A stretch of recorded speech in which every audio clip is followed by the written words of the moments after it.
Why you shouldn't copy the training of the genetically gifted or enhanced athletes. You're not copying a secret. You're copying someone else's circumstances, someone else's protocol, someone else's progress, your stagnation. You've probably seen this hundreds of times. There's a guy or a girl in a gym with an ideal physique. Sharp definition, superhero shoulders, sprinter legs. And right next to them is a beginner watching them like it's a live manual. And then, classic mistake happens. The beginner thinks, if I do exactly what they do, I will look exactly like them. Today, I will explain why this is almost always the most expensive mistake in fitness and why copying someone else's workout can make you actually worse, not better. Important clarification up front. I'm not hating on people with the great genetics, and I'm not debating the morality of using PEDs. That's not the point. The point is this. You don't see what's happening behind the scenes. You only see the results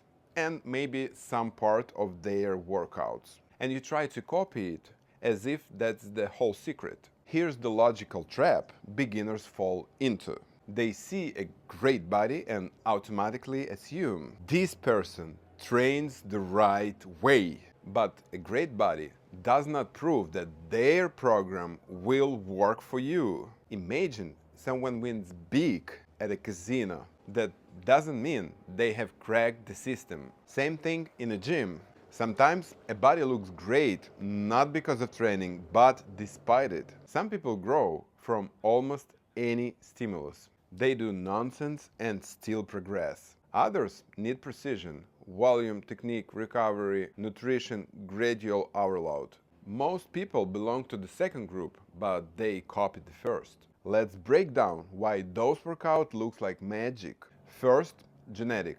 Muscle belly length, bone structure, insertions, respond to load, hormonal profile. One person's shoulders blew up from a few sets. Another person needs 2-3 years of consistent works. Second, pharmacology. If someone uses PEDs, recovery changes completely. They can handle more volume, train more often, hold muscle on a calorie deficit, bounce back faster from brutal sessions. What's a normal workout for them can be the fast track to injury or a chronic fatigue to a natural beginner. Third, training age and base. Very often, the person being copied built their foundation years ago. What you see now, the most useful part. What beginners usually copy and why it kills progress is detailed work, not the foundation.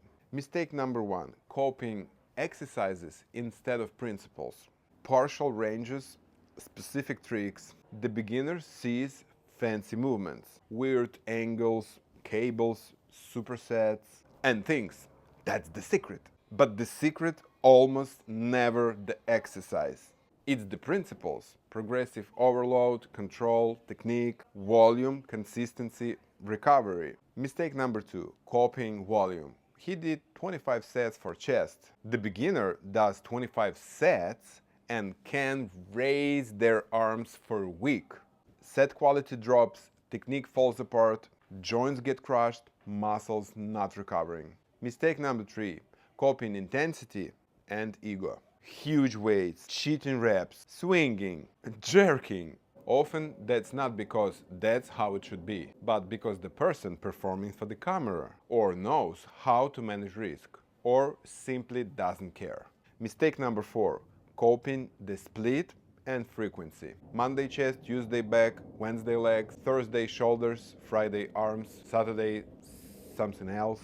The beginner thinks more days equal faster results. In reality, beginners usually need less chaos, more repetition. 2-3 sessions per week, basic movements, stable progression. Mistake number five, copying the goal itself. Some people train for the pump because they want a visual effect. But if your goal is a fat loss or muscle gain, you need a plan, not a sensation. Feeling something is nice. It's not a system. Here's a real gym story.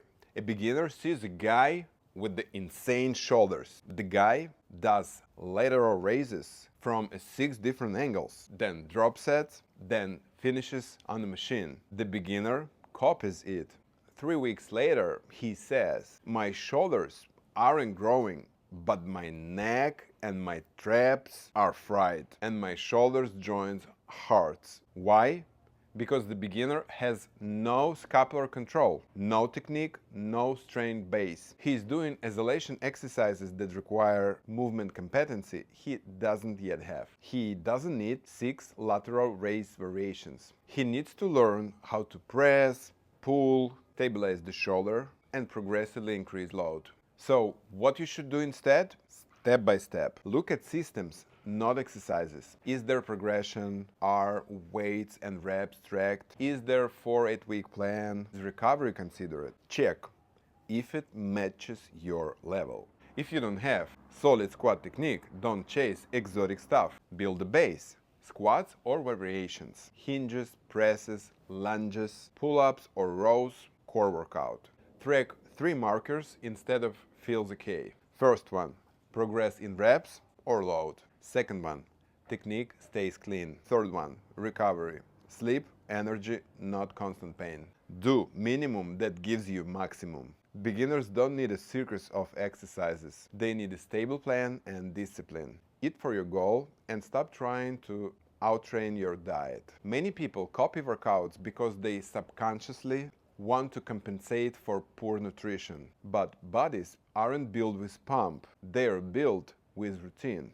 The takeaways is simple. If you copy the training of someone with different genetics, different recovery, different resources, and sometimes pharmacology, you're playing someone else's game for someone else's rules. Your goal isn't to become a copy of someone at your gym. Your goal is to build a body that works for your life. Strong, healthy, energetic. It's built not with magic exercises, but with a smart system. Subscribe, stay with me, and I'll help you with that.